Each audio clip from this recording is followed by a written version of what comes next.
सभी लोग इरेक्ट बैठेंगे एकदम, प्यारे प्यारे बच्चे, एक स्माइल देंगे अगर चॉकलेट खा के हो गई होगी तो। यस गुड, दांत चॉकलेट ही हो गए। चलो सुनो अभी।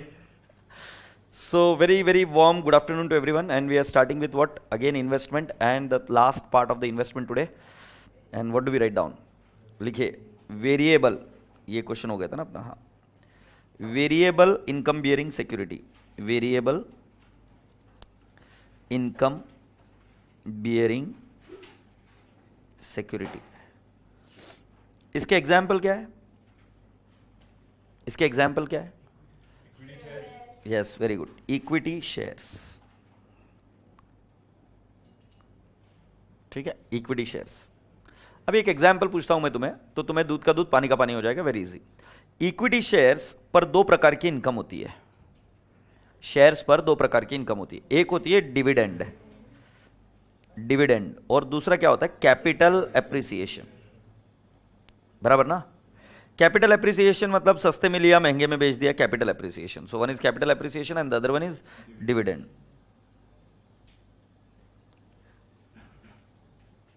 दो प्रकार की इनकम है क्या? ओके, अब मैं आपको आगे लेके चलूं, सुनिए। मान लो बेटा तुमने एक लॉटरी का टिकट खरीदा है, खरीद सकते हो बाहुबली। सो लॉटरी का टिकट कितने रुपए का है? 100 रुपए। और कितने की लॉटरी लगने वाली है? बस 1 लाख। ठीक है, अब मैं आपको बताता हूं कि आपने लॉटरी का टिकट खरीदा था, डेट मेरी होगी 28 फरवरी को, और आपको लॉटरी लगी 1 मई को, महाराष्ट्र दिन। बीच में था 31 मार्च। 31 मार्च लॉटरी टिकट खरीदी 28 फरवरी को, 1 मई को आपको लॉटरी लगी, और मान लेते 1 मई को ही आपको पैसा मिल जाएगा। मेरा क्वेश्चन ये है, इनकम कौन सी ईयर की दिखाओगे? 31 मार्च 18। सो 18-19 की दिखाओगे या 17-18 की दिखाओगे? 18-19 या 17-18? So you are going to show it of 18-19, but then तुम तो पूरी एक्रूअल कॉन्सेप्ट की धज्जियां उड़ा दिए हो यार। एक्रूअल कॉन्सेप्ट की धज्जियां कैसे उड़ा रहे हो? एब्सोल्युटली राइट, ये बोल रहा है कि सर पता नहीं था, वो इनकम एक्रू हो नहीं रही थी। डिविडेंड भी ऐसा ही होता है, dividend is on the basis of the profit. Profit होगा तो डिविडेंड डिक्लेयर किया जाएगा। इंटरेस्ट ऐसा नहीं है कॉन्सेप्ट। इंटरेस्ट कैसा है कॉन्सेप्ट कि whether there is a profit और there is a loss, you will have to pay interest. So वो कॉन्सेप्ट ऑफ एक्रूअल फॉलो करता है, वहां पे कम इंटरेस्ट और एक्स इंटरेस्ट है। डिविडेंड में ऐसा कॉन्सेप्ट नहीं आता है। So for that particular reason my dear kids, you need to understand कि किसी साल का 17-18 इस फिनेंशियल ईयर का डिविडेंड 18-19 में दिया जाएगा, क्योंकि 17-18 फाइनेंशियल ईयर में तो आपका कामकाज चलता रहेगा। फिर जब आपके आगे जाकर प्रॉफिट डिक्लेयर होते हैं, आपके प्रॉफिट्स मतलब P&L अकाउंट यहां पर बनता है कहीं आगे, जैसे ITR तो अभी आपको पता ही होगा, ITR आगे बनता है, वैसे आपका P&L अकाउंट आगे बनेगा। तो इस P&L अकाउंट को बनने के बाद आपको पता चलता है कि प्रॉफिट है कि नहीं है, और तब आपको डिविडेंड मिलता है इन 18-19। प्लीज फील करो, 18-19 में डिविडेंड मिलता है फॉर द ईयर 17-18। ये लाइन समझ में आती क्या? 17-18 इस वर्ष का आपको डिविडेंड मिलेगा 18-19 में। क्या ये बात समझ में आती है? यस। सो इस पीरियड का dividend you will receive it in what? 18 and 19। अगर आपको यह कॉन्सेप्ट समझ में आया, तो अगर यहां पर डिविडेंड मिला, so you are getting this dividend for last year. अब तुम्हारे पास दो ऑप्शन है, लास्ट ईयर में तुम ओनर थे या लास्ट ईयर में तुम ओनर नहीं थे। दो ही चीजें हो सकती है। तुमको डिविडेंड इधर मिल रहा है तो दो केसेस में डिविडेंड मिल सकता है। एक तो शेयर तुमने यहां पे खरीद के रखा था, या शेयर यहां पर खरीदा, कहीं पर भी खरीदो डिविडेंड तो मिलेगा। मतलब अगर रिकॉर्ड डेट ये कॉन्सेप्ट समझा आपने लॉ में? रिकॉर्ड डेट जिस दिन डिविडेंड डिक्लेयर हो रहा है, उस दिन यदि आप ओनर हो, फिर कितने दिन से ओनर हो वो मायने नहीं रखता। कोई व्यक्ति कल शेयर्स लिए थे, उसको भी डिविडेंड मिलेगा। इसने 10 दिन पहले लिए, इसको भी मिलेगा। ये पिछले 4 साल से ओनर, इसको भी मिलेगा। ये पिछले साल ओनर बनी, इसको भी मिलेगा। तो कितना होल्डिंग पीरियड है मैटर नहीं करता। रिकॉर्ड डेट के दिन यदि आप के पास वो शेयर है तो आपको डिविडेंड मिलेगा। क्या ये कॉन्सेप्ट समझ में आता है? सो बेटा जी, इस केस में एक ऐसी चीज बनती है कि अगर आप पिछले साल ओनर नहीं थे, that is to say there is no opening balance there is no opening balance and dividend is received, now no opening balance मतलब इन्वेस्टमेंट नहीं था, इन्वेस्टमेंट करंट ईयर में मिला है, so there was no opening balance and dividend is received for last year. इसका मतलब last year में purchase किया ही नहीं है, हाँ या नहीं, ओपनिंग बैलेंस नहीं है, और यदि आपको डिविडेंड लास्ट ईयर के लिए मिल रहा है, ओपनिंग बैलेंस नहीं मतलब खरीदा नहीं लास्ट ईयर में, नहीं तो इस बार करंट ईयर में ओपनिंग बैलेंस आ जाएगा ना, तो इस केस में the entry for dividend is cash तो मिलेगी, cash oblique bank account debit, but to dividend नहीं बोलेंगे, टू बोलेंगे इन्वेस्टमेंट, इसको हम प्यार से बोलते हैं प्री एक्विजिशन डिविडेंड, मतलब हमारे एक्वायर करने के पहले का पीरियड का जो डिविडेंड है ये हम कहां पे क्रेडिट करते हैं, इन्वेस्टमेंट अकाउंट। एक बार मुझे बताओ, सपोज मान लो तुम्हें डिविडेंड मिल रहा है 18-19 में, वो कौन से साल के लिए मिल रहा है, 17-18, बट 17-18 में तुम ओनर थे ही नहीं, ओनर नहीं थे, ये कहां से पता चलेगा, 18-19 में ओपनिंग बैलेंस है कि नहीं इन्वेस्टमेंट का, ओपनिंग बैलेंस है इसका मतलब ओनर थे, ओपनिंग बैलेंस नहीं है इसका मतलब ओनर नहीं थे। अगर आप ओनर हो और अगर आपको डिविडेंड मिला है पिछले साल के लिए तो इनकम, बट अगर आप ओनर नहीं थे पिछले साल मतलब ओपनिंग बैलेंस नहीं है इन्वेस्टमेंट का, तो जो डिविडेंड मिला है वो कहां जाएगा बेटा जी, आपके इन्वेस्टमेंट अकाउंट। सो बेटा जी डिविडेंड अकाउंट की दो ही एंट्री, ठीक है, क्या मैं बराबर बता रहा हूं क्या, डिविडेंड की दो ही entry, when dividend is received, when dividend is received, okay, for pre acquisition period. अब प्री एक्विजिशन पीरियड मतलब आपके एक्विजिशन के पहले का dividend, for pre acquisition dividend the entry is cash oblique bank account debit to investment account, ये आपको लिख कर लेना है, इन्वेस्टमेंट अकाउंट। और दूसरा वाला for post acquisition period, for post acquisition period the entry is cash oblique bank account debit to dividend income account, to dividend account, cash oblique bank account debit to dividend account.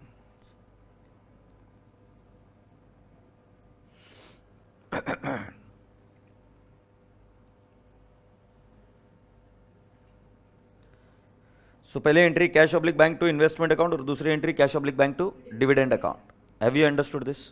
Okay, ये कब होगा, जब pre acquisition period, और ये कब होगा, post acquisition period. ये concept हमेशा ध्यान में रखना। अब आगे बढ़ो बेटा, डिविडेंड भी दो प्रकार के होते हैं, एक होता है इंटरिम डिविडेंड और एक होता है final dividend. I am sure आपको ये कॉन्सेप्ट पता होगा, एक होता है इंटरिम डिविडेंड और एक होता है final dividend. So can I write down, dividend दो टाइप के, एक इंटरिम, इंटरिम को पहचानने का तरीका, 17-18 का डिविडेंड, फाइनेंशियल ईयर 17-18 का dividend is paid in 17-18 only, मतलब in anticipation of good profit the dividend is paid immediately, interim dividend. Are you getting my point? और दूसरा वाला final dividend, final dividend is generally declared, generally नहीं, always declared in AGM. Interim dividend is declared by BOD, इसलिए कभी भी हो सकता है। और फाइनल डिविडेंड कब डिक्लेयर होता है, एजीएम में। और एजीएम में होने की वजह से 17-18 इस फाइनेंशियल ईयर का 17-18 में ना होते हुए डिक्लेयर होगा और पेड होगा कब, 18-19 में। क्या अब तक मेरी बात पहुंची? तो फाइनल डिविडेंड, फाइनल डिविडेंड के अंदर दो कॉन्सेप्ट है, प्री और पोस्ट, और रादर प्री एक्विजिशन पीरियड और पोस्ट एक्विजिशन पीरियड। ये समझ में आ रहा है क्या? प्री एक्विजिशन पीरियड का अगर मैंने आपको एंट्री सही से बताई थी तो एंट्री क्या, cash oblique bank to investment, और इधर एंट्री क्या बताई, cash oblique bank to dividend. Say yes. जब मेरी बात इधर आई इंटरिम डिविडेंड की, इधर एंट्री एकदम सिंपल है बेटा जी, इधर एंट्री होती है cash oblique bank to dividend income. मतलब interim dividend generally is treated as a part of P&L account only, interim dividend is generally treated as part of P&L account only. क्या मेरी बात ये पहुंच गई? Interim dividend is part of P&L account only. Can I go ahead? ऐसा क्यों? क्योंकि generally इसमें भी प्री पोस्ट हो सकता है, बट जनरली होता क्या है कि एग्जाम पॉइंट ऑफ व्यू से वो हमेशा इंटरिम को कहां पे डालते हैं, P&L अकाउंट में, मतलब डायरेक्टली इनकम बन जाता है। Can I now take it to the next level? Yes. सुनो, रेडी?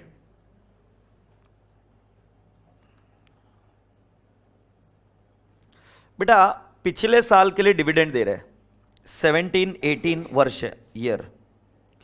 इसमें शेयर कैपिटल थे, शेयर कैपिटल था बेटा अराउंड 10,000 शेयर्स। 17-18 इस साल में शेयर कैपिटल था कितने बेटा जी? 10,000 शेयर्स। मैं लिखता हूं रादर फेस वैल्यू की जगह पे हम ऐसा लिखेंगे, इसका फाइनलाइजेशन हुआ 18-19 में। फाइनलाइजेशन मतलब पी एंड एल अकाउंट बना, और 18-19 में जो पिछले साल के 10,000 शेयर थे वो तो थे ही, और इस साल और 5,000 न्यू शेयर इश्यू हुए, न्यू शेयर्स। इसके अलावा कितने शेयर्स और इश्यू है? 5,000 न्यू शेयर, कोई भी कारण से, कौन से ईयर में हो? 18-19 में। अब मैं बोल रहा हूं dividend is declared for 17-18। Dividend is declared for 17-18। मेरा क्वेश्चन इन 18-19 ना, ये लाइन समझ में आती क्या? 17-18 के लिए डिविडेंड डिक्लेयर हो रहा है किस पर? 18-19 में। तो आपसे प्रश्न एकदम सिंपल है, कितने शेयर्स पर डिविडेंड मिलेगा? 10,000 या 15,000? द आंसर इज 10,000, क्योंकि बेटा उस समय तो सिर्फ 10,000 ही शेयर थे ना, तो उस समय जो ओनर थे उनको ही मिलेगा। अगर नए इश्यू आते हैं, फ्रेश इश्यू करंट ईयर में हुआ, फ्रेश इश्यू कैसे आ सकता है? By way of cash, by way of right shares, by way of bonus shares. तो जब नए शेयर इश्यू होते हैं तो बच्चा जनरली गड़बड़ क्या करता है? उन शेयर्स के ऊपर भी डिविडेंड कैलकुलेट कर लेता है। उन शेयर्स पर डिविडेंड कैलकुलेट नहीं करना, क्योंकि वो तो करंट ईयर में इश्यू है ना, कंपनी ने करंट ईयर में इश्यू किए। उस केस में आप उसके ऊपर डिविडेंड कैलकुलेट नहीं करोगे। अब एक बहुत कॉम्प्लिकेटेड कॉन्सेप्ट है, प्लीज ध्यान से सुनना, हो जाएगा। आप शेयर्स बाय करते हो, आप कौन से ईयर में हो? 18-19 में, ठीक है? आप कौन से ईयर में हो? 18-19 में। अब मैं आपको बता रहा हूं, ओपनिंग बैलेंस है 5,000 शेयर्स आपके पास, फिर आपने कुछ शेयर परचेस किए 2,000 शेयर्स, ठीक है? अब ये ओपनिंग बैलेंस है बेटा जी 1 अप्रैल का 2018। फिर आपने बाय किए 5 मई 2018 को, और फिर इश्यू है, कंपनी ने इश्यू किए bonus shares, issue bonus, bonus issue हो गया बेटा जी 3,500 शेयर्स ऑन 19/5/2018, ठीक है? अब मैं आपसे पूछ रहा हूं कि कंपनी ने डिविडेंड डिक्लेयर किया, डिविडेंड, ठीक है? सो कहां कहां पर डिविडेंड मिलेगा? पहले केस ए बी सी, इनमें से किस पर डिविडेंड मिलेगा? ए पर मिलेगा, दावे के साथ बात सही है, ए पर तो मिलना ही चाहिए, yes, dividend will be received. दूसरा, जो परचेस किया है, क्या उस पर भी डिविडेंड मिलेंगे? क्या मिलेगा? क्योंकि फ्रेश इश्यू नहीं है, फर्क समझो। परचेस किया मतलब कंपनी के बुक्स में तो इश्यू किया हुआ था ना, हमने किसी और व्यक्ति से बाय कर लिया, मतलब पहले शेयर होल्डर था राम, अब हमने राम से बाय कर लिया, हम शेयर होल्डर बन गए, बट कंपनी के बुक्स में तो शेयर कैपिटल था ना। कंपनी द्वारा नया इश्यू नहीं है, हमने किसी व्यक्ति से बाय किया, तो इस पर भी डिविडेंड मिलेगा क्या? यस। फिर next, issue of bonus share, ये हुआ है 19/5 को, और डिविडेंड डिक्लेयर हो रहा है 17-18 के लिए, अभी इश्यू हुआ ये, तो क्या डिविडेंड मिलेगा? क्या नहीं, क्यों? फ्रेश इश्यू है, फ्रेश इश्यू है अभी करंट ईयर में, तो इस पर डिविडेंड नहीं, नो। भाई पहले वाले पर, बी वाले पर क्यों मिलेगा? क्योंकि कंपनी के बुक्स में तो था ना, हमने परचेस किया किसी और से। अच्छा, ये वाला डिविडेंड कहां जाता है? ओपनिंग बैलेंस का डिविडेंड कहां जाएगा? P&L। और जो परचेस किया उसका कहां जाएगा? इन्वेस्टमेंट। और जो लास्ट है उस पर तो मिलेगा ही नहीं, तो नॉट एप्लीकेबल। बस आ गया, अभी आप काफी हद तक आ गए, से यस। तो यहां तक लिख लो, फिर हम कॉन्सेप्ट ऑफ बोनस शेयर लिखेंगे और कॉन्सेप्ट ऑफ राइट शेयर्स मिलेंगे एंड रिनाउंसमेंट ऑफ राइट्स लिखेंगे।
सो एक बार वापस रिवाइज करते हैं। एक प्री और पोस्ट इनकॉर्पोरेशन का सर ये वापस बताओ बोल रहा है, मैं समझा दूंगा, not a big deal. But सिर्फ इतना तो ध्यान रखिएगा कि प्री एक्विजिशन का इन्वेस्टमेंट को क्रेडिट होता है और पोस्ट एक्विजिशन का डिविडेंड इनकम पे एंड एल अकाउंट को जाता है। पोस्ट पे एंड एल अकाउंट और प्री इन्वेस्टमेंट। फिर मैंने कहा डिविडेंड दो टाइप के होते हैं, एक होता है इंटरिम और एक होता है फाइनल। इंटरिम जनरली पे एंड एल अकाउंट में जाता है इनकम। जो फाइनल है उसके दो पार्ट, एक प्री या पोस्ट। समझ में आ रहा है? इंटरिम को पहचानने का तरीका क्या? सेम ईयर का सेम ईयर में मिलता है। फाइनल का पहचानने का तरीका क्या? करंट ईयर का नेक्स्ट ईयर मिलेगा, मतलब पिछले साल का करंट ईयर में मिलेगा, पिछले साल का करंट ईयर में मिलेगा। उसके आगे मैंने आपको बताया कि कंपनी उन्हीं शेयर्स पर डिविडेंड देती है जो शेयर्स कंपनी के बुक्स में आउटस्टैंडिंग थे। तो अगर आप किसी व्यक्ति से बाय करते हो तो कंपनी के बुक्स में तो था, उस पर डिविडेंड मिलेगा। बट अगर कंपनी नए शेयर्स इशू करती है तो उस पर डिविडेंड नहीं मिलता। अब आगे बढ़ते हैं बेटा जी। अब देखो सिस्टम कैसा बनेगा। ये इन्वेस्टमेंट इन शेयर्स, इन्वेस्टमेंट इन शेयर्स, ठीक है। आप मेरे साथ ये फॉर्मेट बनाइए। शेयर्स का नाम लिखा जाता है और बीच में ऐसे 3 कॉलम बन जाते हैं।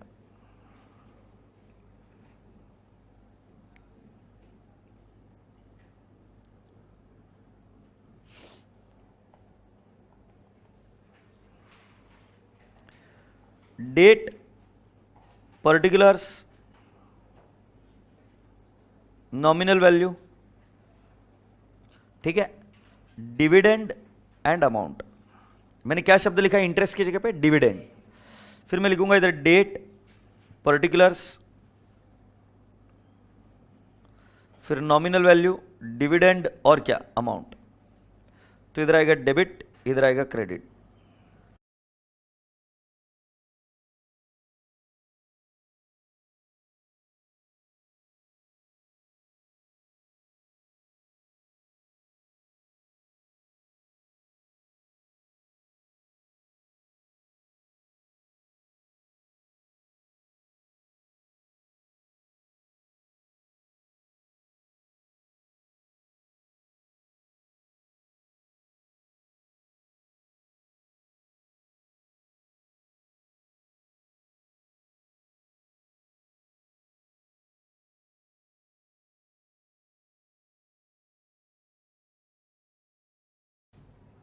अब जरा बात ध्यान से सुनो, मैं क्या बताने जा रहा हूं।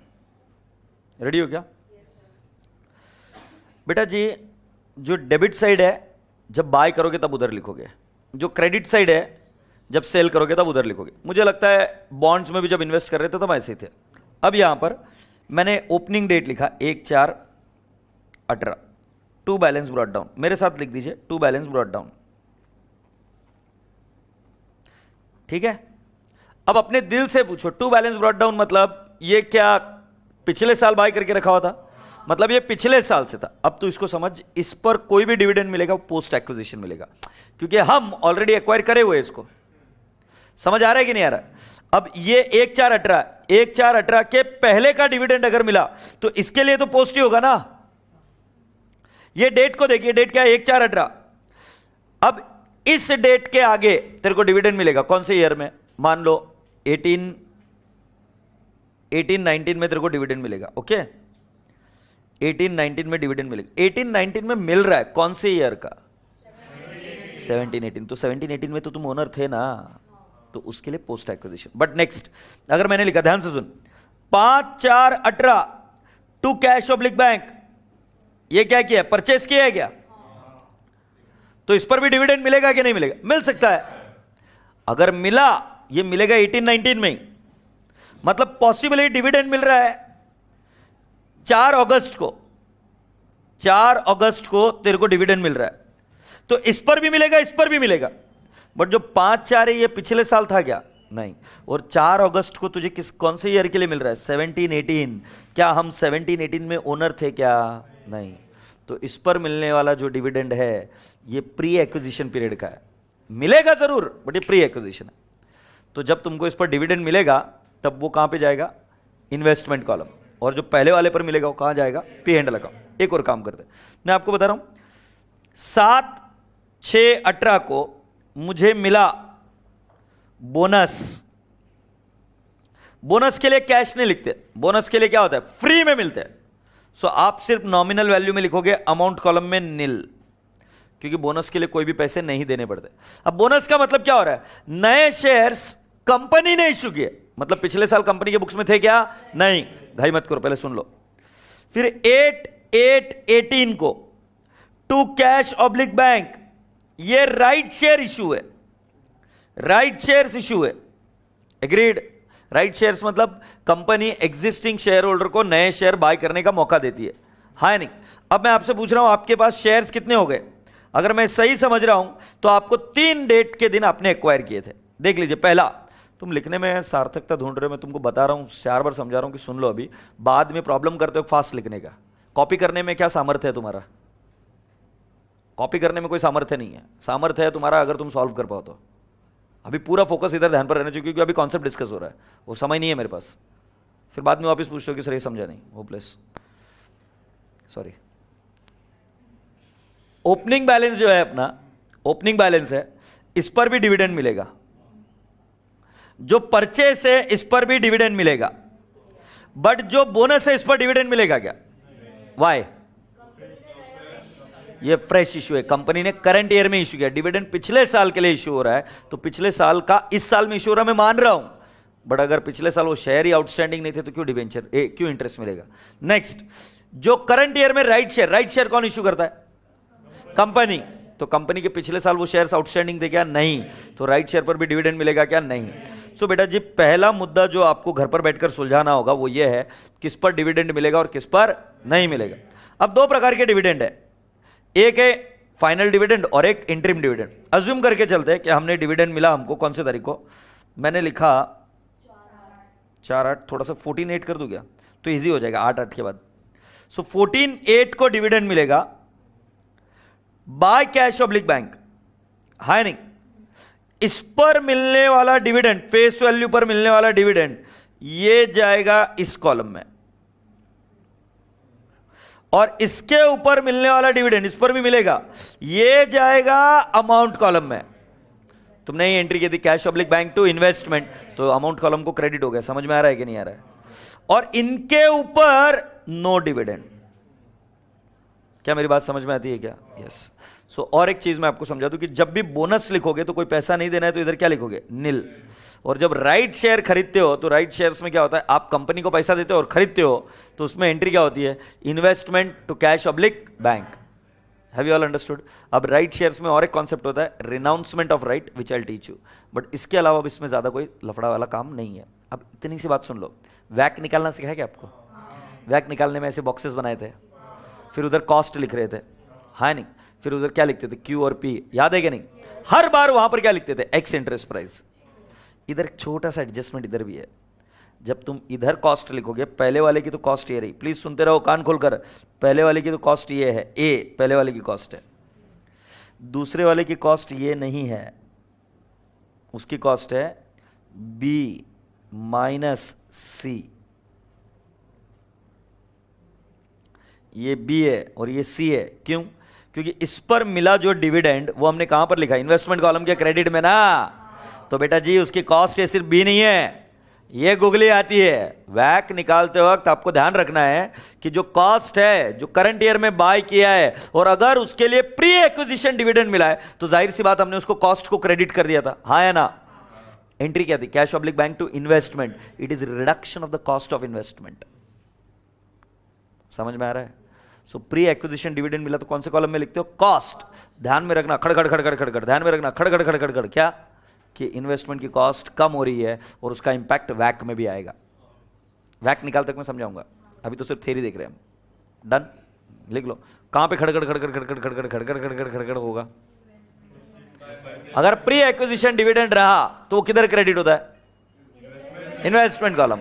उसका और एक इंपैक्ट है, जब आप वैक निकालते हो, वेटेड एवरेज कॉस्ट, तो कॉस्ट डायरेक्टली डेबिट वाली नहीं लेने की, डेबिट में से ये क्रेडिट माइनस करने का, से यस, क्योंकि that is reduction of the cost, से यस, लिख लो। ए नालायक, बोनस शेयर की कॉस्ट क्या होती है, कुछ नहीं होती, निल, तो कॉस्ट कॉलम में निल, बट शेयर्स मिलेंगे कि नहीं, यस, इसलिए नॉमिनल वैल्यू जरूर लिखोगे, हाँ नहीं। चलो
okay, can I go ahead?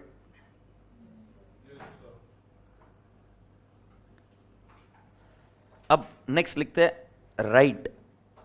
Right समझते हो? राइट नहीं, क्या होता है राइट? अधिकार, साडा हक, इत्थे रख, ठीक है, राइट।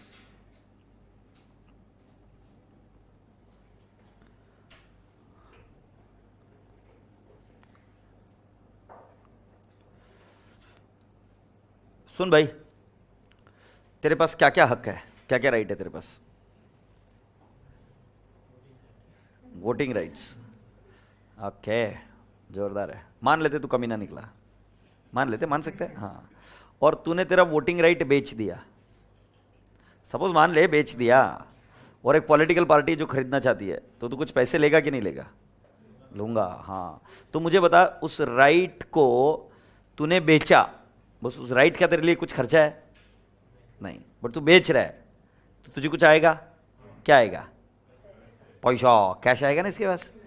तो मुझे बता, वो जो पैसा आएगा उसका कैश अकाउंट तो डेबिट हो जाएगा। तूने तेरा वोटिंग राइट भेज दिया, कैश अकाउंट तो debit, credit what? P&L, income, right. तो मैं अभी आपको राइट शेयर्स के बारे में पूरी स्टोरी समझाता हूं कि क्या होता है। बेटा जी, अरे जान है यार ऊपर, हाँ सुनो, ये तुम हो और ये कंपनी है। कंपनी कहती है कि मुझे कुछ पैसों की जरूरत है, और कंपनी अपने ही एग्जिस्टिंग शेयर होल्डर्स को शेयर्स इशू करती है, तो तुमको पता होगा उसको राइट शेयर्स बोलते हैं।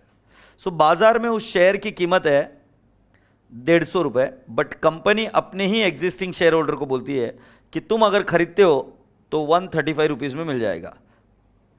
मतलब 150 का माल 135 में, फायदा है, बट तुम बोलते हो साला मेरे जेब में तो 135 भी नहीं है। वेरी सैड है।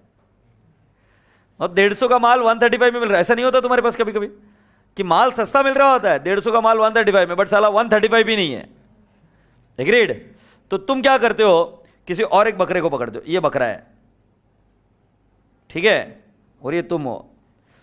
बकरा मतलब किसी को पकड़ के चिपकाने का। तो तुमने ये राइट मिलने के लिए कुछ किया है क्या? नहीं, तुमको फ्री में मिला है।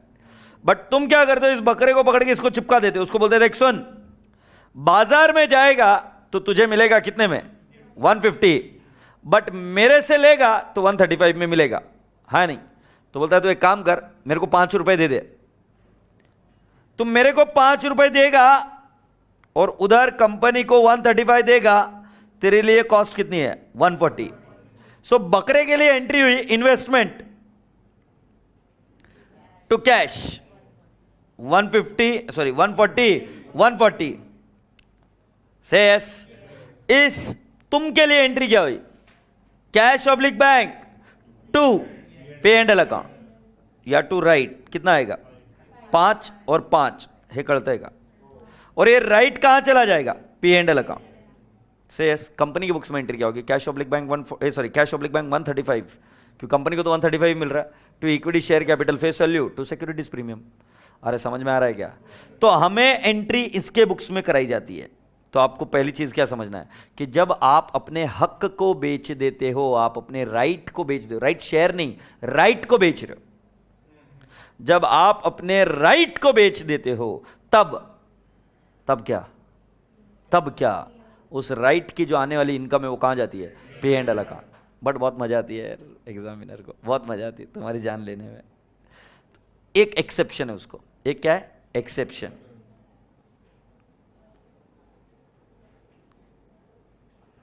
ठीक है?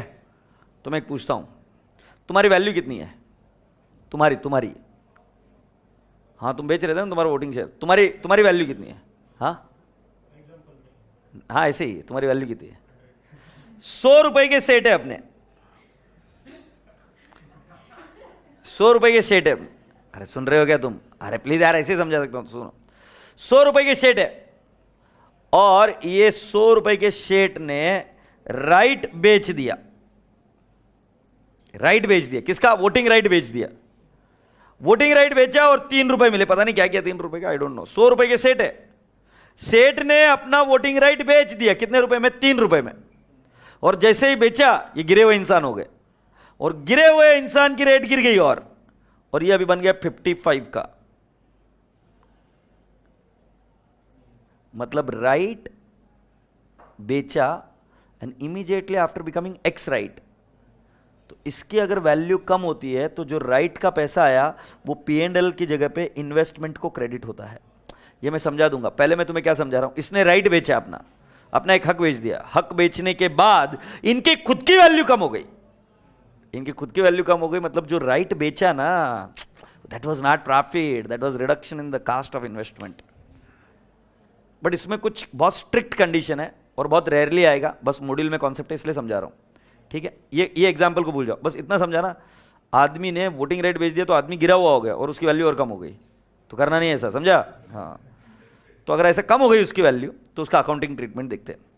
तो सुन छोरी, अच्छा मुझे एक बात बता, आज तू अनाउंस करेगी राइट, तू कंपनी है तो इन सभी को अनाउंस करेगी, ठीक है, कि तुमको राइट चाहिए क्या, राइट चाहिए क्या, कर दिया अनाउंस करो, राइट चाहिए क्या, राइट चाहिए, बोलो बोलो पूरी क्लास, राइट चाहिए क्या, राइट चाहिए क्या? हाँ तुमने बोला हाँ हाँ चाहिए, तो बता मुझे, तो इनको मार्जिन देगी थोड़ी सी या मार्जिन नहीं देगी? इनको बोलेगी तुरंत पैसे दो नहीं तो जाओ घर पर, मार्जिन देना पड़ेगा कि नहीं? मार्जिन देगी क्या नहीं? हाँ। अच्छा इनको राइट क्यों दे रही है तू? इनके पास ऑलरेडी शेयर्स है, ये ओल्ड शेयर होल्डर से, तेरे समझ में आ रहा है कि नहीं आ रहा है? हाँ जरा ध्यान से सुन रहे पांडे, हे पांडे, ये कंपनी है, इधर थोड़ा सा ज्यादा हो गया, अरे जाना यार, हाँ इधर राइट अनाउंस किया क्या? और तुम सभी लोगों को मिलने वाले थे शेयर्स, और इधर लास्ट डेट है, इधर लास्ट डेट है, करते हैं। मैंने इसी समय में राइट शेयर्स को एक्वायर किया, मतलब ये पांडे मालूम है क्या तेरे को? इससे मैंने शेयर खरीदा। तेरा नाम क्या रहे? पांडे जी से मैंने, पांडे कैसे लिखते हैं? PNDEY ना, पांडे जी, हाँ पांडे जी से मैंने क्या खरीदा? खरीद लिया। Pandey ji already share holder थे, बट मैंने पांडे जी से वो शेयर्स खरीद लिए, राइट नहीं खरीदा नालायको, राइट नहीं खरीदा, शेयर्स, और उसके साथ ही क्या है? राइट है। करते क्या है? उसके साथ ही क्या है? राइट है। मैंने खरीदा इधर पांडे जी से, मैंने खरीद लिया, तो मेरी एंट्री हो गई investment to cash oblique bank. फिर ये संतोष देखा उसने कि मैंने खरीद लिया पांडे जी से, संतोष पीछे पड़ गया, सर मेरे को भी कुछ दो ना, मेरे को भी कुछ दो ना। तो मैंने बोला देख, ये जो मेरे पास आया है ना शेयर, ये मैंने कैसे एक्वायर किया? कम राइट। तुम्हारा इंग्लिश कळत नहीं?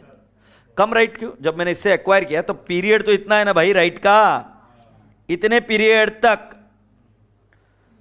उसको अगर मैं किसी को राइट ट्रांसफर करना चाहूं तो कर सकता हूं क्या नहीं? हाँ, मैंने इनसे एक्वायर किया, तो कैसे एक्वायर किया? कम राइट। प्लीज कंडीशन पर ध्यान दो, when the shares acquired is cum right and I sell this right to संतोष।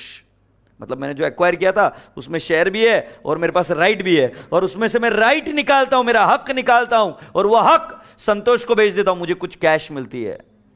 और अगर ये राइट बेचने के बाद इन्वेस्टमेंट की वैल्यू ढप नीचे गई, immediately after becoming what? X right.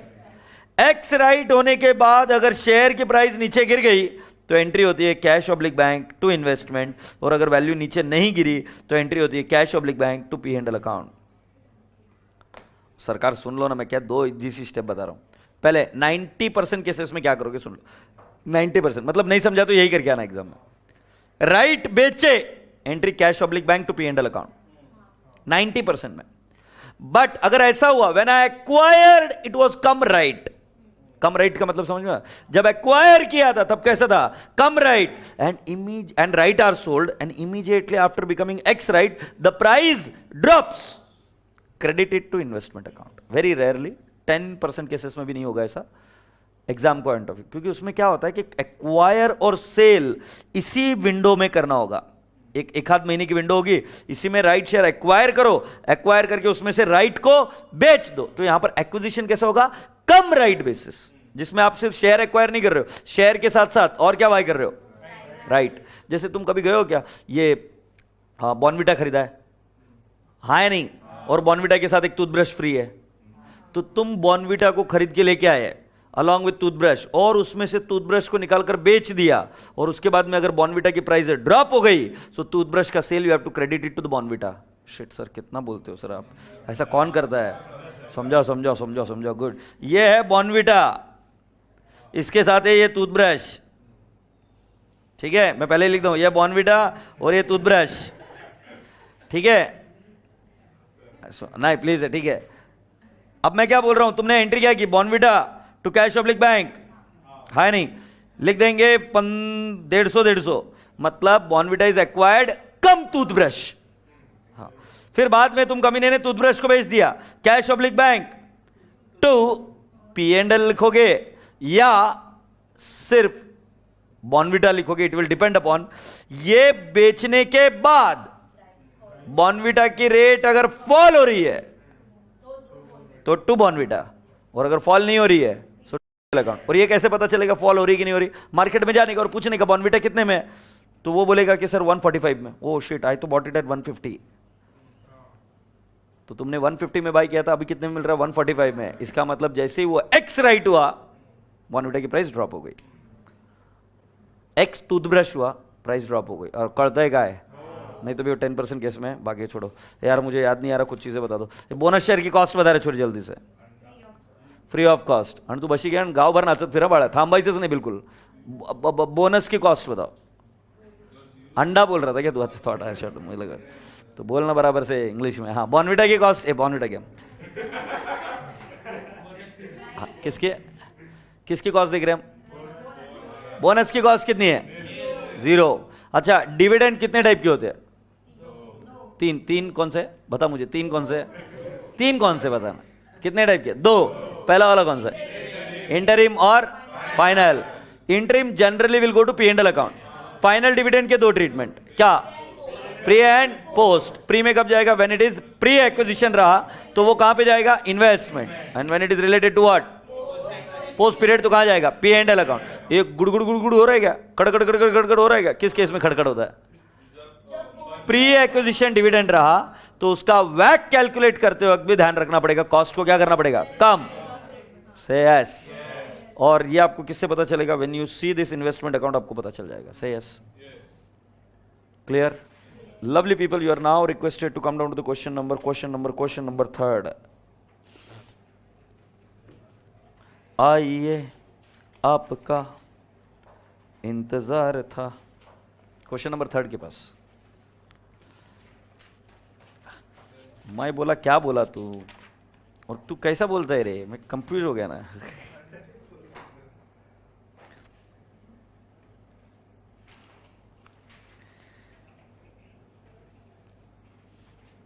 अच्छा, ये यहां तक तो हो गया था ना अपना।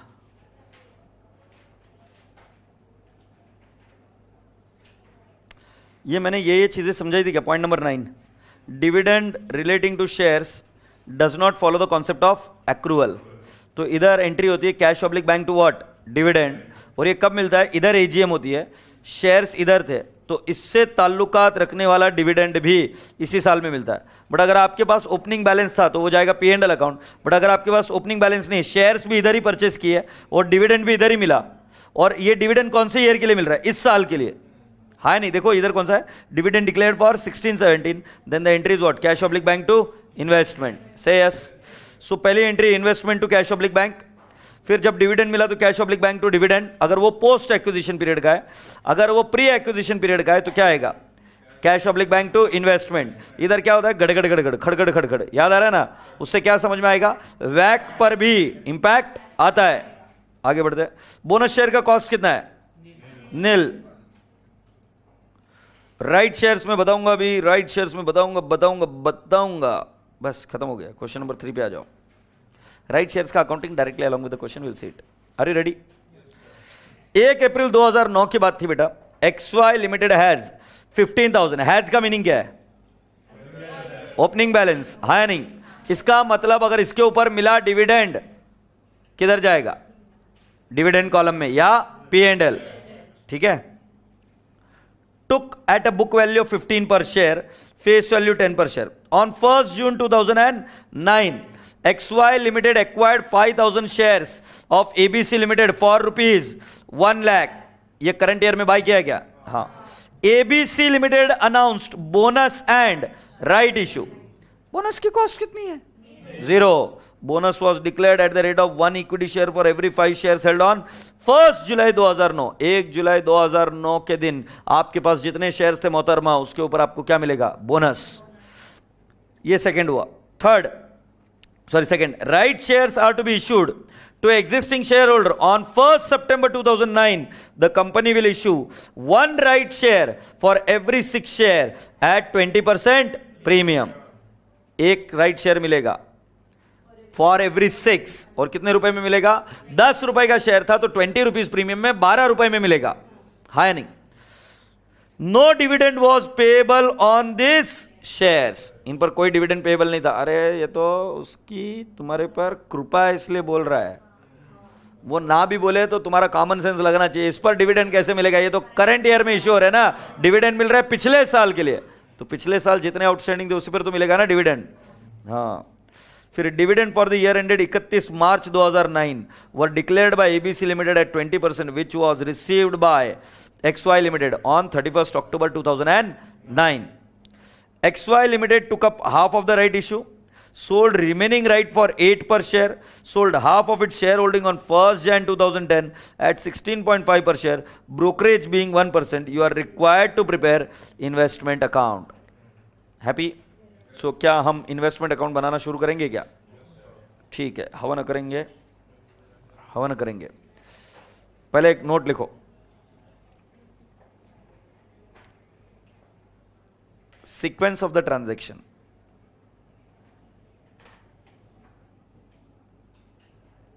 Sequence of transaction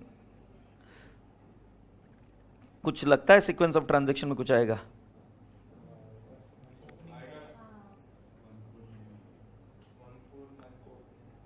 opening balance. दूसरा क्या आएगा? परचेस आएगा क्या?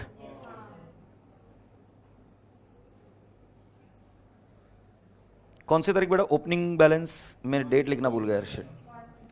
149। ओके, तो इधर मैं क्वांटिटी भी लिख देता हूं बेटा 15,000। फिर बेटा जी परचेस कौन सी तारीख को है? 1 जून 2009। कितना आएगा बेटा? अच्छा, ये कंपनी से परचेस किया है या बाहर वालों से? बाहर वालों से। कंपनी ने इश्यू नहीं किया, कंपनी ने बोनस इश्यू किया और राइट इश्यू किया है, हाँ या नहीं? सो बेटा जी 5,000 शेयर्स है। मैं आपसे पूछूं अगली डेट कौन सी है? 1 जुलाई 2009 को क्या मिलेंगे? बोनस। क्या मैं आपसे क्वांटिटी पूछ सकता हूं क्या? क्वांटिटी का वर्डिंग क्या बोला है? Bonus 1 for every 5। बेटा अभी तक 1 जुलाई तक आपके पास कितने शेयर्स थे? 20,000। 20,000 पर आपको बोनस कितने मिलेंगे? 4,000। कैसे निकाला 4,000? हाँ जी, ओके, 20,000 डिवाइड बाय 5। उसके बाद एक साथ के बाद बेटा अगली तारीख कौन सी है? वेरी गुड, 1 सितंबर 2009। आपने क्या बाय किया? राइट। पहले राइट मिले कितने ये देख लो। राइट मतलब आपको खरीदने का हक कितने का मिला? तो उन्होंने बोला 1 फॉर एवरी 6।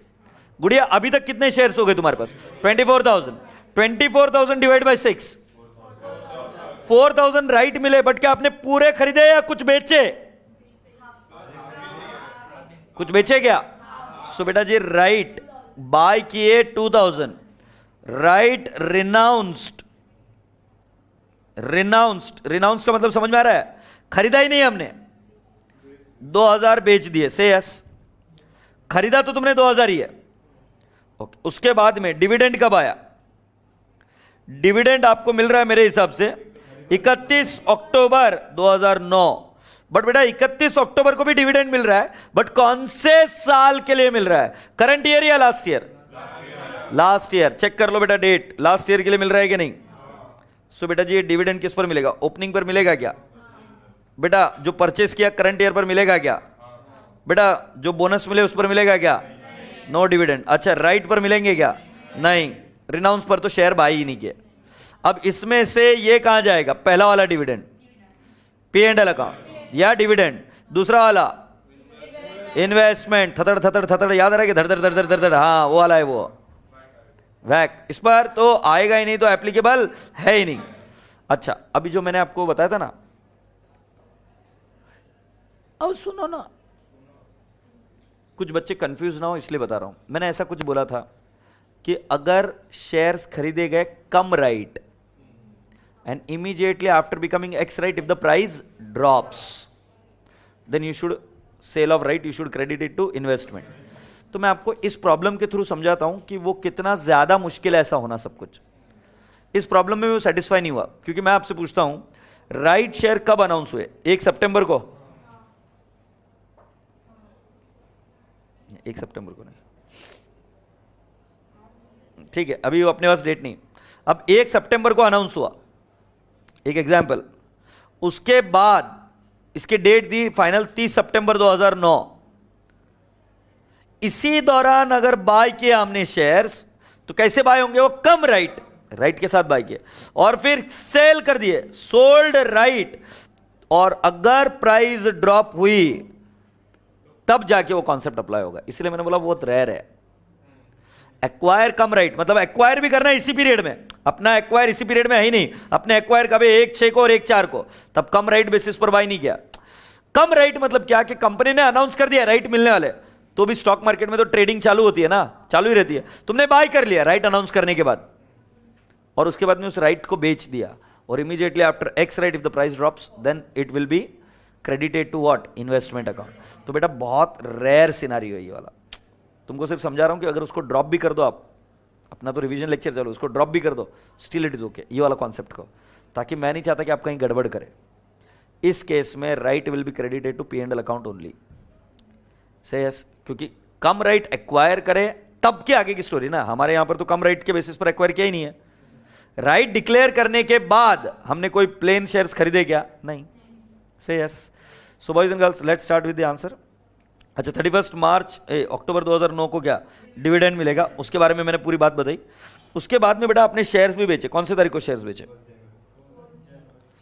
1 जनवरी 2010। क्या करेंगे? सेल कर दिए ना। सेल कितने कर दिए? Half.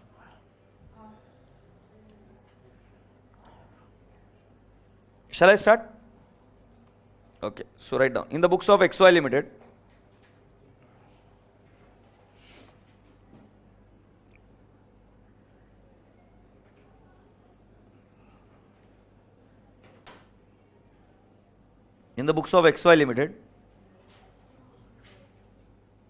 investment in equity shares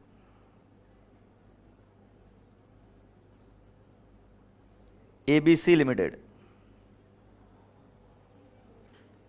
for the year ended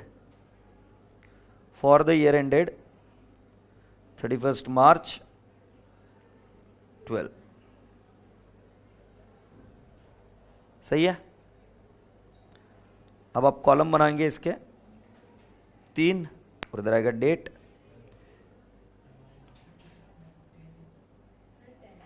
10 है क्या? तो अपना आएगा date, particulars, face value, dividend amount. Date, particulars, face value, dividend amount.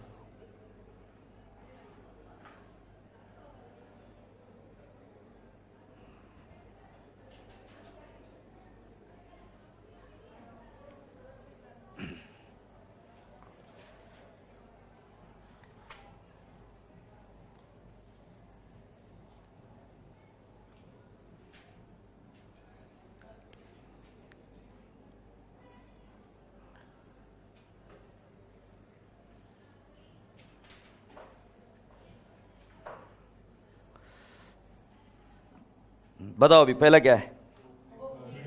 Opening balance. कौन सी तारीख? 1/4/9। क्या लिख दूंगा? To balance brought down. कितना आएगा बेटा जी फेस वैल्यू? 15,000 मतलब 1,50,000 कर दूं, 10 rupees face value. Dividend column में कुछ नहीं। और कितने रुपए में एक्वायर किया था बेटा ये? 15 रुपए में। तो 15,000 इंटू 15, मेरा रिवीजन मत लो नालायक को, 2,25,000।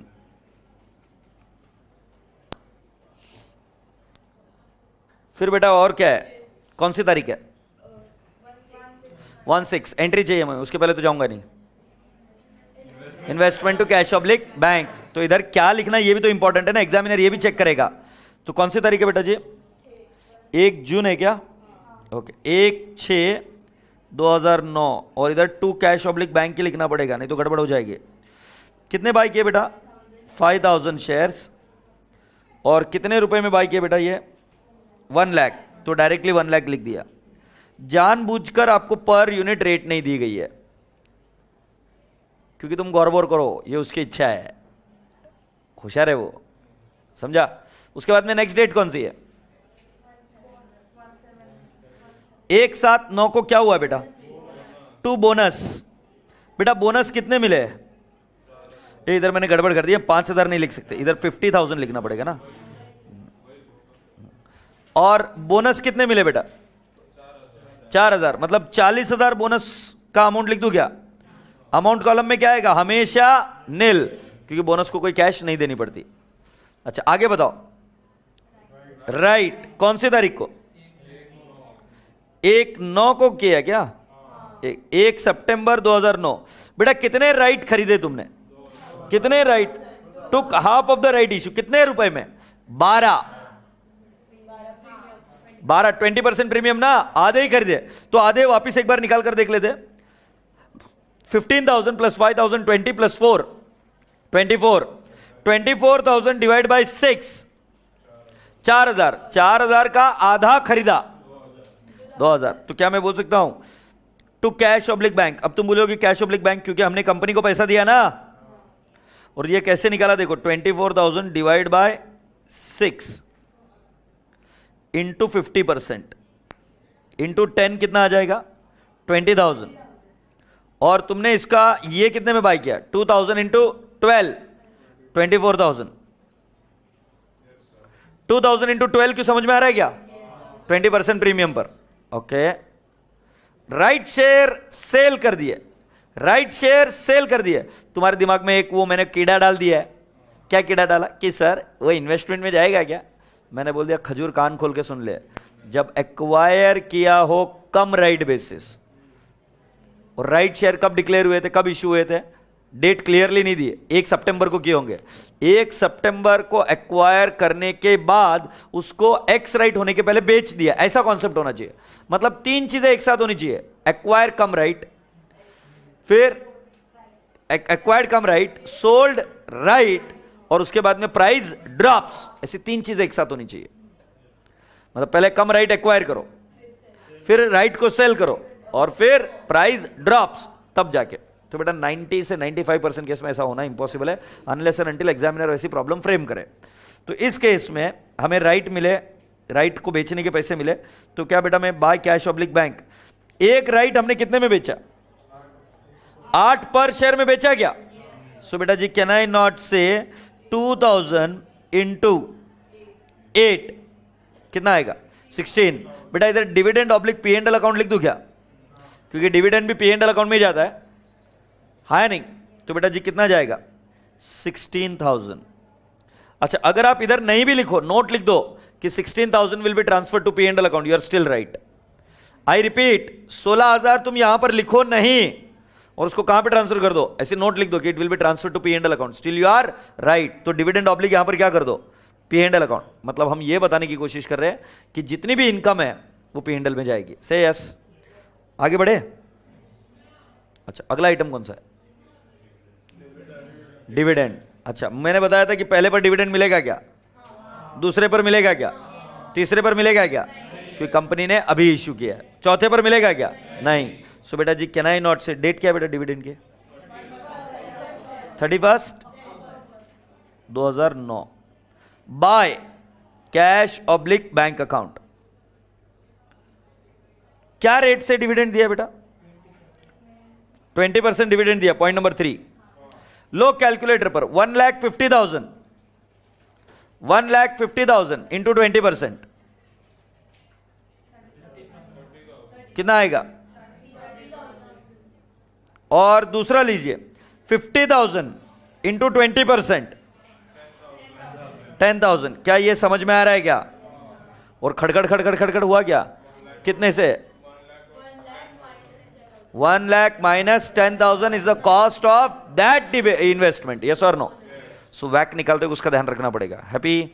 ऑलराइट। उसके बाद में क्या करना है? सेल किए क्या? सेल कितने में किए बेटा? 16.5। ब्रोकरेज 1%। ब्रोकरेज ऐड होगा लेस होगा गुड़िया? लेस होगा। Very good. तो सेल करेंगे तो कौन सा, डेबिट या credit side? Credit side. So can I not write down 31? क्या तारीख है बेटा? अच्छा 1 जनवरी, 1 जनवरी, 1 Jain 2010 bye cash oblique bank in the bracket, जो मैं लिख रहा हूं सही है क्या? Sold half of its holding. So half of the holding मतलब 15, 5, 20, 4, 20, 4 कितना? 24, 24 और 2 कितने? 26। 13,000 इंटू 16.5 माइनस 1%। सो बेटा जी मैं इधर फेस वैल्यू में तो लिख देता हूं 1,30,000।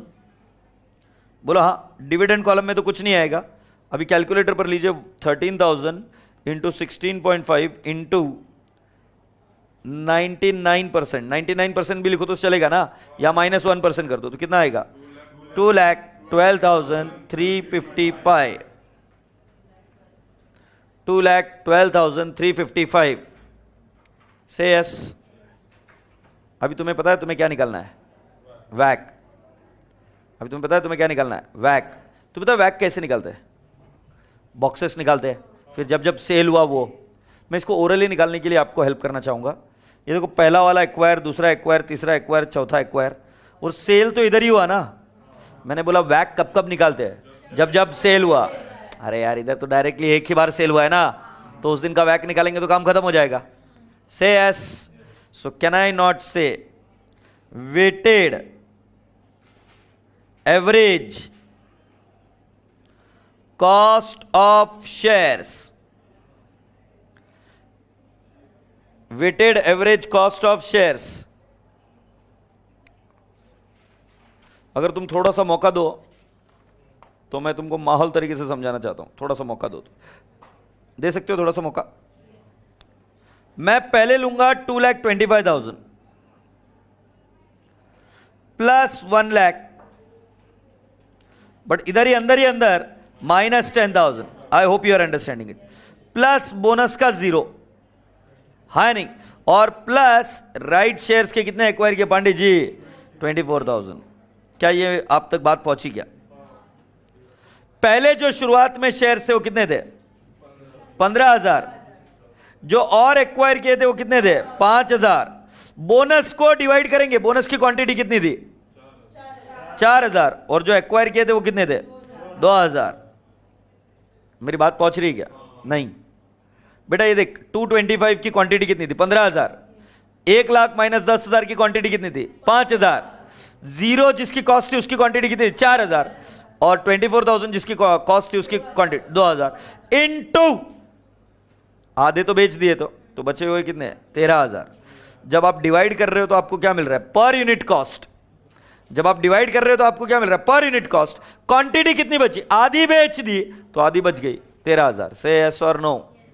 Lovely people what are you seeing then? जल्दी से बताओ। 2,25,000 169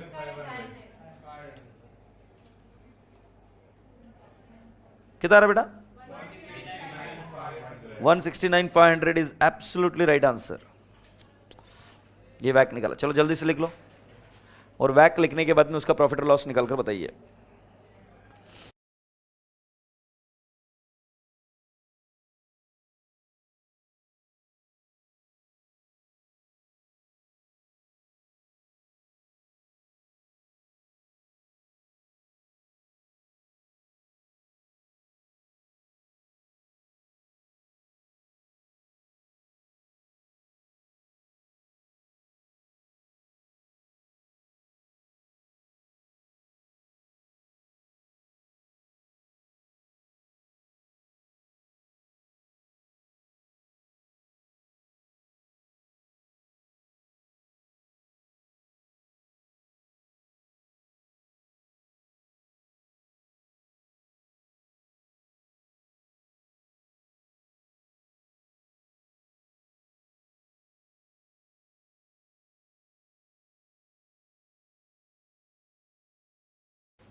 So now what do we do?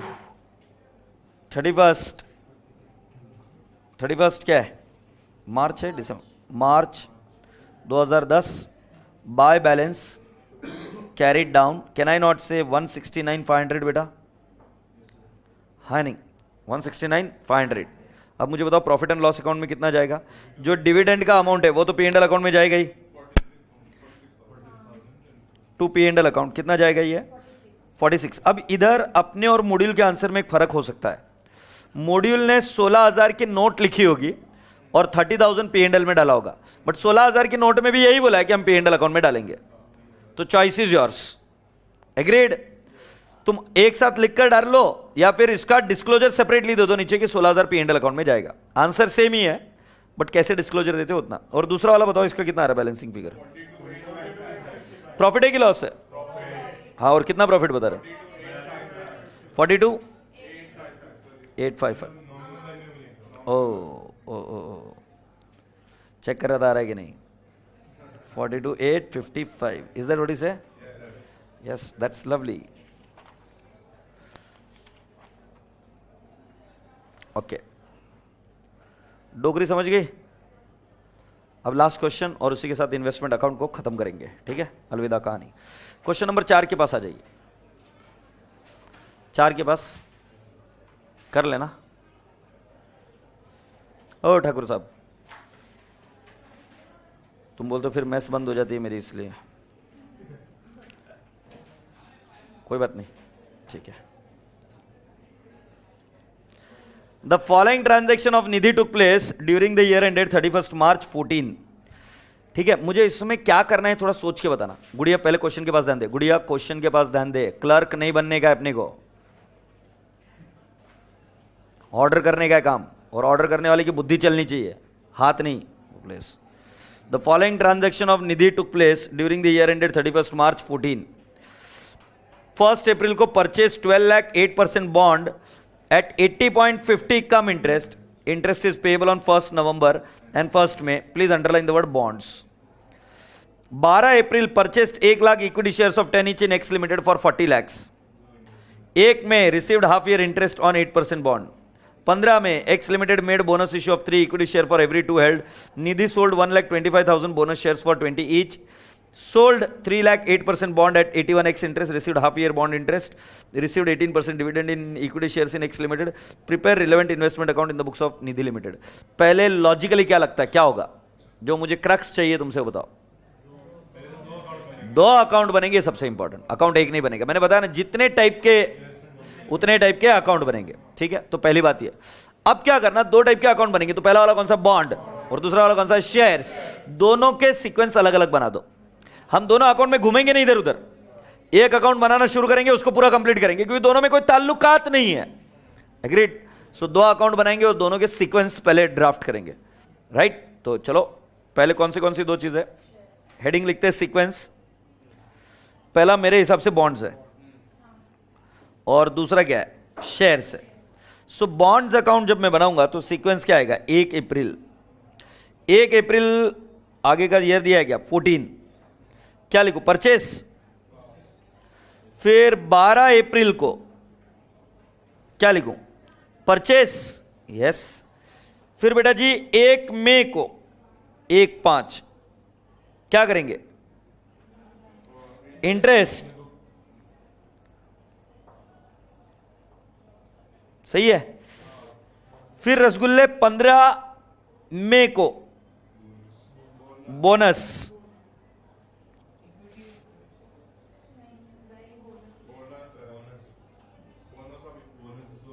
हाँ, शांति रख, शांति रख.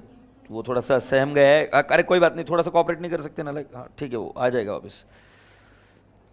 सोल्ड 1 अक्टूबर को और 1 नवंबर इंटरेस्ट और फिर 1 दिसंबर डिविडेंड. अब बेटा जी ये डिविडेंड 1 दिसंबर को मिल रहा है, बराबर है? मुझे बताओ एजीएम कब तक हो जानी चाहिए? ईयर एंड के बाद. अच्छा चलो, विद इन 6 मंथ हो जानी चाहिए क्या? गोली मारो. अच्छा 6 महीने कब हो जाते हैं? सितंबर तक हो जाते क्या? ये डिविडेंड कब डिक्लेयर हो रहा है? दिसंबर, मतलब मार्च अगर ईयर एंड मानूं या ईयर एंड मान लीजिए आप दिसंबर, तो अगर दिसंबर ईयर एंड मानता हूं तो 30 जून तक फाइनल डिविडेंड हो जाना चाहिए था डिक्लेयर, और अगर मार्च मानूं तो 30 सितंबर तक। ये डिविडेंड कब डिक्लेयर हो रहा है? 1/12। तो ये कौन सा डिविडेंड हुआ? इंटरिम डिविडेंड, सेम ईयर का सेम ईयर में मिल रहा है। फाइनल डिविडेंड होता है तो कैसे होता है? एजीएम में डिक्लेयर होता है, तो पिछले साल का इस साल में डिक्लेयर होगा। बट अरे भाई एजीएम तो हो चुकी होगी ना, कैसे पता? क्योंकि कंपनी लॉ थोड़ा बहुत तो पढ़े होंगे, 6 महीने में एजीएम होनी चाहिए, तो एजीएम हो गई होगी। तो ये वाला डिविडेंड अगर करंट ईयर में डिक्लेयर हो रहा है तो कौन से साल के लिए? करंट ईयर के प्रॉफिट से। तो ये कौन सा डिविडेंड है? इंटरिम। एनीवेज, अब बोल रहे हैं कि तुम अकाउंट्स बनाओ, हम कहते बना देंगे। अब कितना सिंपल बन गया है। इसका अकाउंट बनाना 4 ट्रांजेक्शन ठोकनी, इसका अकाउंट बनाना 3 ट्रांजेक्शन ठोकनी, आंसर खत्म। से यस। सो पहले इसका पूरे फॉर्मेट्स बनाकर रेडी करेंगे इन द बुक्स ऑफ निधि, और एक आध वर्किंग नोट की भी जो जरूरत होगी वो कर लेंगे। क्या बेटा? इन द बुक्स ऑफ निधि क्या लिखेंगे? In the books of Nidhi 8% bonds account. चाहो तो ड्यू डेट भी लिख दो, जो नहीं चाहो तो ठीक है।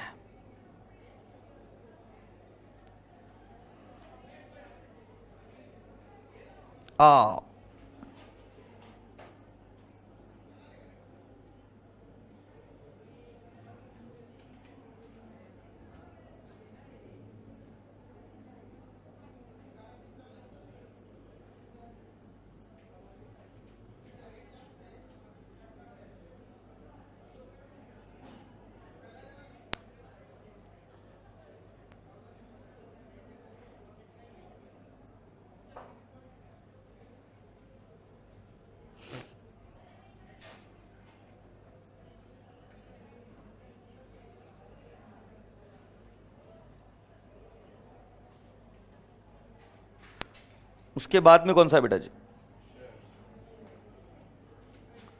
Investment in equity shares.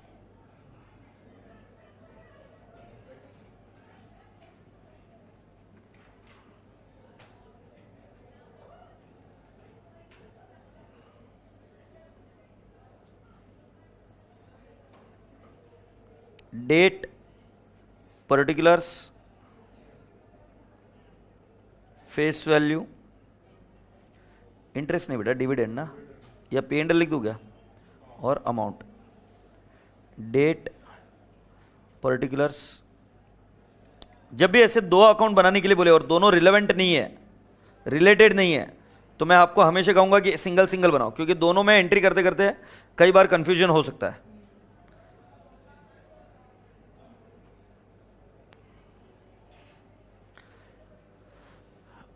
जल्दी से रेडी हो जाओ यहां तक, फिर उसके बाद में हम वर्किंग नोट बनाएंगे, calculation of ex interest and cum interest price.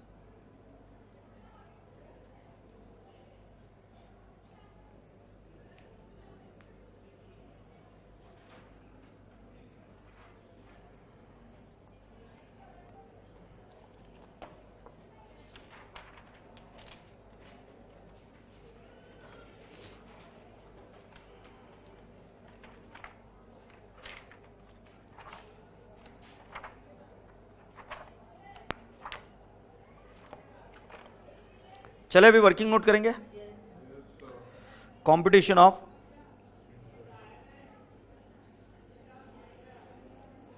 X interest and cum interest price. So बेटा पहला क्या होगा? Date, face value from to number of months,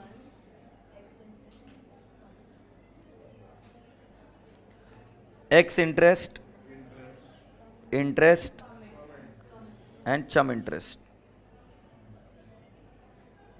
ठीक है? So if you are okay, can I go ahead? जल्दी जल्दी लिख गुड़िया, फुर्ती से, हाथ चलना चाहिए कैंची के जैसे। गुड। जैसे मैंने बोला था कि पहले हम बॉन्ड का कंप्लीट करेंगे, तो बॉन्ड का बेटा जी मैं पहली डेट लिखता हूं, इधर सही लिख रहा हूं क्या बताना? 1 अप्रैल 14। फेस वैल्यू कितनी है? 12 लाख ना,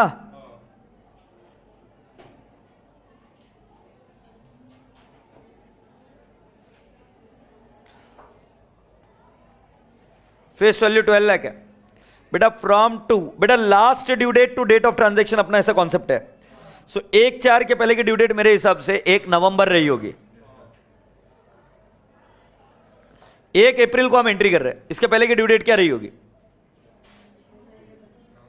6 नहीं 5 महीने बैक नवंबर रहेगी ना। सो देख लो, बोला भी है उन्होंने, नवंबर और 1 मई पहली लाइन में ड्यू डेट है। तो नवंबर और मई में से ड्यू डेट सिलेक्ट करनी है, last due date to date of transaction, तो नवंबर रही होगी। सो नवंबर, दिसंबर, जैन, फेब, मार्च, अप्रैल नहीं लेना है क्योंकि अप्रैल 1 तारीख है। तो कितने महीने हो गए बेटा जी? 5 months. So can I not write down 1/11/14 से लेकर 1/4/14, नहीं 1/11/13 होगा बेटा, 13 नंबर ऑफ मंथ्स 5। बेटा अभी कैलकुलेटर पर लो, 12 लाख इंटू क्या रेट है बेटा? 8% डिवाइड बाय 12 इंटू 5 कितना आएगा? सो कैन आई नॉट से 40,000? अभी तुमको कम इंटरेस्ट प्राइस दी है, कितनी है बेटा? 80.5, बट क्वांटिटी नहीं दी हुई है। तो फेस वैल्यू को अज्यूम करिए 100, फेस वैल्यू को अज्यूम करिए 100। सो कैलकुलेटर पर लीजिए 12 लाख डिवाइड बाय 100 इंटू 80.50, तो तुम्हारा कम इंटरेस्ट प्राइस कितना आएगा? 9,66,000। ये समझ आ रहा है क्या कैसे है? पहले क्वांटिटी निकाली डिवाइड बाय 100 कर और मल्टीप्लाई किया उसको 80.50 के साथ। अब बेटा एक्स इंटरेस्ट प्राइस कितनी आई? 9,26,000। बेटा एक काम करते, दोनों का अभी करके खत्म कर दूं क्या? उसके बाद में आपने सेल भी किए, कब सेल किए? 1 अक्टूबर को सेल किया ना, 110/14 सोल्ड कितना है? 3 लाख। अच्छा इसके लिए क्या? Last due date to date of transaction, October के पहले डेट क्या थी? 1 मई। सो क्या बेटा मैं सही लिख रहा हूं क्या? 1 मई 14 से लेकर 1/10/14, तो कितने महीने हो जाएंगे? अक्टूबर, नवंबर, दिसंबर, आई एम सॉरी, मई, जून, जुलाई, अगस्त, सितंबर, 5 महीने 5 महीने 5 महीने 5 महीने 5 महीने। बस चेक कर रहा था तुम भी मान रहे हो कि नहीं मान रहे हो। 5 महीने मेरे हिसाब से आना चाहिए 10,000, 10,000 आ रहा है क्या? सॉरी, अच्छा कौन सी प्राइस दे रखी है? एक्स इंटरेस्ट या कम इंटरेस्ट? X interest. तो बेटा जी क्या मैं 3,000 बराबर लिख रहा हूं क्या? क्वांटिटी 3,000 है, 3 लाख डिवाइड बाय 100, हाँ या ना? इंटू ये 31, 2,43,000। और इधर कितना आ जाएगा पांडे जी? 2,53,000। ठीक है, चलो सीक्वेंस तो आप देख रखे हो अभी। धनाधन एंट्रीज करेंगे क्या? चलो पहली तारीख बाय किया था 1 अप्रैल को, तो 1/4/2014 टू कैश ऑब्लिक बैंक। बेटा जी कितनी फेस वैल्यू थी? 12 लाख। बेटा प्लीज अगर हेल्प करोगे तो ज्यादा बढ़िया होगा। और ये आएगा 40,000 और ये आएगा 1,26,000। हाँ नहीं 12 छोली थोड़ा बहानाओं में बह गया। 9,26,000 ना। एक्स इंटरेस्ट प्राइस कितनी है? 926। अरे बरोबर है क्या? इधर एक्स इंटरेस्ट लिखते हैं। अच्छा सीक्वेंस में बेटा पहली डेट गई, इंटरेस्ट कौन से तारीख को? 1/5।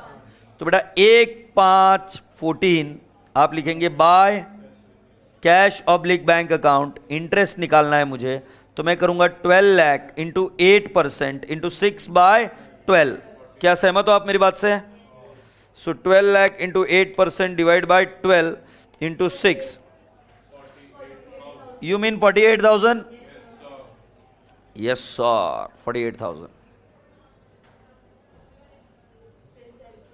फिर बेटा ये डेट कौन सी हुई? Purchase sale. अभी कौन सी तारीख को सेल किया? 1/10। सो can I not write down 1/10/14 bye cash oblique bank account. बेटा कितना सेल किया? 3 लाख। बेटा एक्स इंटरेस्ट प्राइस निकाल के दिखाओ, एक्स इंटरेस्ट प्राइस निकाल कर बताओ। एक्स इंटरेस्ट प्राइस कितना था? 2,43,000। That's right.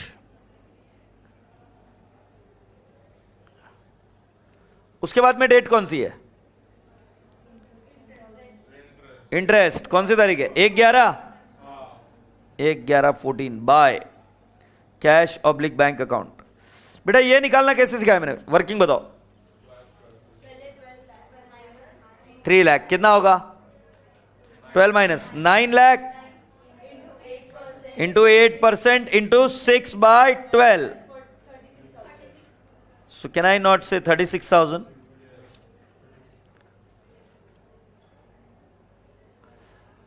अब तुमको इसका वैल्यू करना है।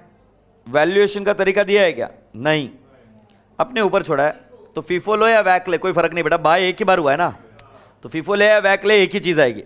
सो कैलकुलेटर पर लीजिए 9,26,000, 9,26,000 बराबर है क्या? डिवाइड बाय 12,000, 12,000 की क्वांटिटी 12,000 थी, इनटू बच गई क्वांटिटी कितनी है? 9,000। है नहीं? तो मेरे हिसाब से याद है 6,50,000 आ रहा है क्या? सॉरी 6,94,500 आ रहा है क्या? तो बेटा जी can I not write down on what date? Last date क्या है इसकी? ओ 31 मार्च है, तो फिर तो और कुछ लफड़ा हुआ है। किसका लफड़ा हुआ है? अक्रूड इंटरेस्ट, क्योंकि ये तो देखना भूल गया मैं, 31 मार्च आ रही है ईयर एंडिंग, हाँ या ना? तो क्या करना पड़ेगा? आउटस्टैंडिंग इंटरेस्ट, क्योंकि मैंने क्या बोला? If there is opening balance and due date is not equal to year end, concept of outstanding interest will arise. यहां पर ओपनिंग बैलेंस तो नहीं है, क्लोजिंग बैलेंस है, तो क्लोजिंग बैलेंस पर आपको अक्रूड इंटरेस्ट की एंट्री करनी पड़ेगी। से यस। सो बेटा जी एंट्री आएगी 31 मार्च 15 बाय अक्रूड इंटरेस्ट।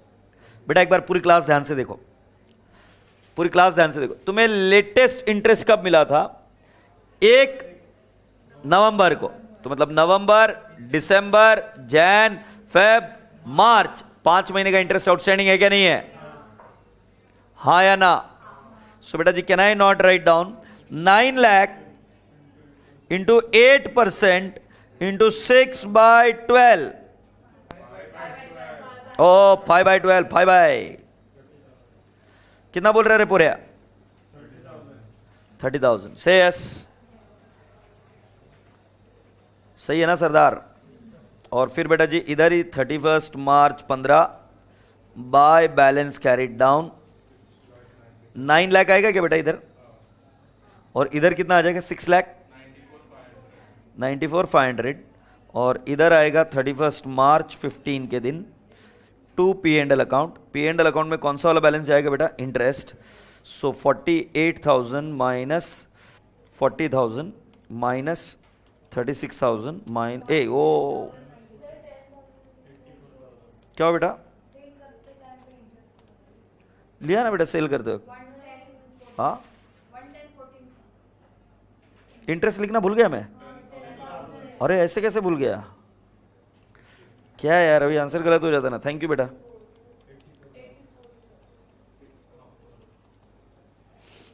और माइनस 40,000, 84,000 आ रहा है क्या? सो ये तो 84,000 इधर ही आना चाहिए, नहीं आया तो समझ लेना कि आंसर गलत है। अच्छा अभी कॉस्ट कॉलम को कंपेयर करके देखो, प्रॉफिट है कि लॉस है?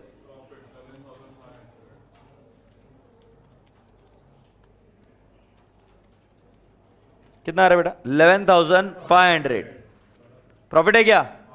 सो बेटा 11,500 और इसी के साथ बॉन्ड्स का तो कार्यक्रम खत्म।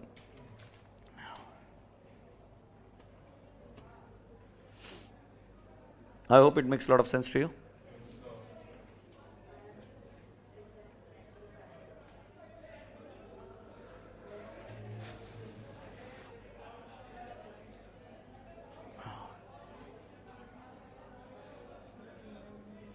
अगला कौन सा करना है? गुड़िया बहुत स्लो लिख रही है बेटा, बहुत स्लो लिख रही है। फास्ट लिख, फास्ट लिख।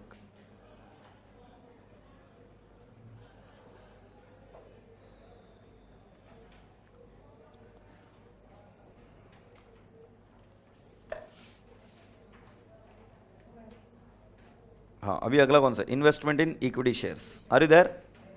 सो इन्वेस्टमेंट इन इक्विटी शेयर्स में पहला कौन सा है? परचेज। क्या तारीख है? 12 अप्रैल ना। सो 12/4 क्या लिखेंगे? To cash oblique bank. बताओ कितना आएगा? 1 लाख। और कितने रुपए? 1 lakh equity share for 40 lakh directly बोला है, तो 40 लाख लिख दूं? 10 लाख से क्या? हाँ 1 लाख तो क्वांटिटी है, सो 10 लाख बराबर बेटा। और ये 40 लाख है ना बेटा। उसके आगे नेक्स्ट तारीख कौन सी थी बेटा? 15 मई, 15/5। टू बोनस, कैश नहीं लिखना है बेटा इधर, टू बोनस। अब टू बोनस मतलब 3 मिले ना फॉर एवरी 2 हेल्ड, मतलब 10 लाख का divide by 2 into 3, 15 lakh bonus मिला क्या? डिवाइड बाय 2 मतलब 5 लाख, और उसको कितने मिलेंगे? 3, तो 15 लाख हो जाएगा क्या बेटा?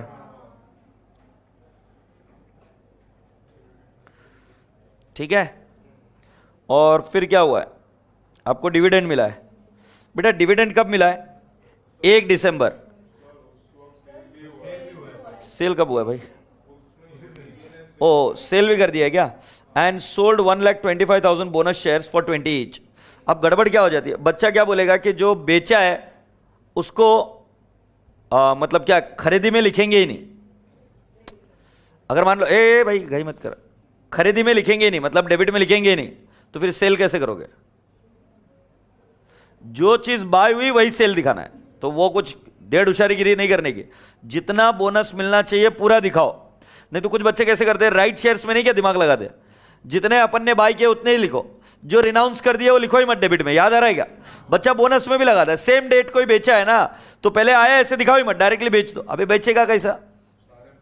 पहले आने को ना फिर बेचेंगे ना, पहले there has to be a debit receipt, then there can be a sale. So write down for the sale 15/5 ना बेटा। बाय कैश ऑब्लिक बैंक कितने बेच दिए बेटा? 1,25,000। So 1,25,000 into 10, 12,50,000। अच्छा 1,25,000 इंटू 20, 25 lakhs बेटा। Yes very good, 25 lakhs। If you are done with that we are left with the next entry. कौन सी तारीख को? सोल्ड हो गया ना बेटा? 1 दिसंबर। मेरा क्वेश्चन एकदम इंटरेस्टिंग है और इंपॉर्टेंट है आपके लिए। वैसे देखा जाए तो बोनस पर डिविडेंड नहीं मिलता अगर पिछले साल के लिए डिक्लेयर हो रहा है, तो इसमें ये इंट्रीम है तो पूरी क्वांटिटी पर लेना पड़ेगा। अरे समझ आ रहा है क्या? क्योंकि पिछले बार अगर हम फाइनल डिविडेंड होता तो 15 लाख पर क्यों नहीं ले रहे थे? क्योंकि वो पिछले साल था ही नहीं कंपनी के बुक्स में, अकाउंट्स में शेयर कैपिटल था ही नहीं। बट अभी इंट्रीम डिविडेंड है और अभी वो शेयर कैपिटल है तो उस पर मिलेगा। तो क्या लिखोगे? By cash oblique bank account dividend ना, in the bracket 10 lakh plus 15 lakh minus 12,50,000. So I believe it is 12,50,000 only. Boom बोल। अरे करते क्या है? 1 minute silence for those kids who are thinking ये 12,50,000 नीचे आ रहा है। नहीं, ये 10 + 15 25 माइनस 12.5 लाख, वो 12.5 लाख है इंटू 18%। हाँ बता दे गुड़िया कितना है? तुम क्या बोलते हो, कभी कभी समझ में नहीं आता। 2,25,000। अभी मुझे बताओ डिविडेंड कहां जाएगा? बस मैं भी वही बोल रहा हूं।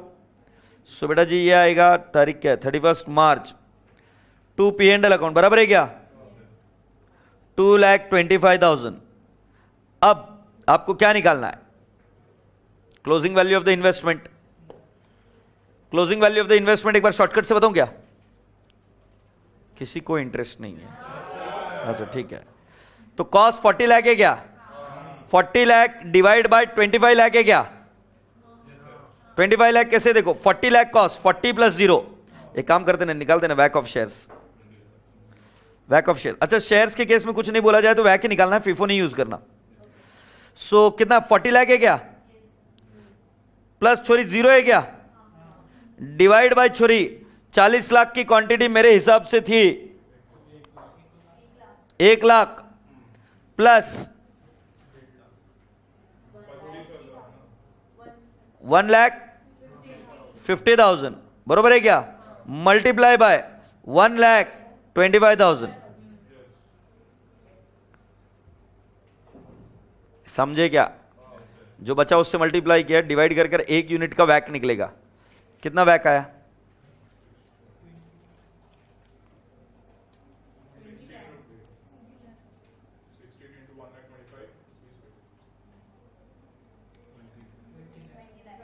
20 lakhs आ रहा है क्या? And 20 lakhs is the right answer. 20 lakhs is the closing value. और स्लो लिख बेटा, और स्लो लिख, कोई दिक्कत नहीं है।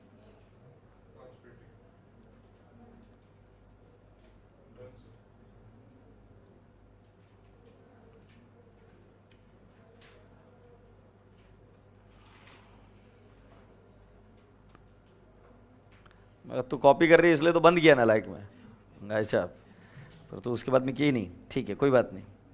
सो क्या कर, खड़ खड़ खड़ ऊपर नजरे, इधर ऊपर नीचे, इधर हाथ तो नीचे देख ही नहीं रहा है, खड़ खड़ खड़ चालू ही है। बाय क्या लिखेंगे? बाय बैलेंस कैरिड डाउन 12,50,000 और ये कितना आएगा? 20 lakhs। गांव वालों प्रॉफिट आया है 5 लाख रुपए। सेस प्रॉफिट 5 लाख रुपए और इसी के साथ ये टैली। यस और नो?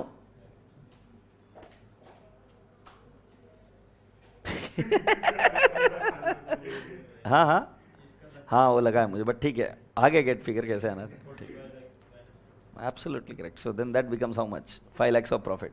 ऑलराइट, सो इसी के साथ इन्वेस्टमेंट अकाउंट समाप्त होता है और आप सभी लोगों से रिक्वेस्ट है कि सारे इन्वेस्टमेंट के क्वेश्चंस चेक करके खत्म कर देना। Is that okay?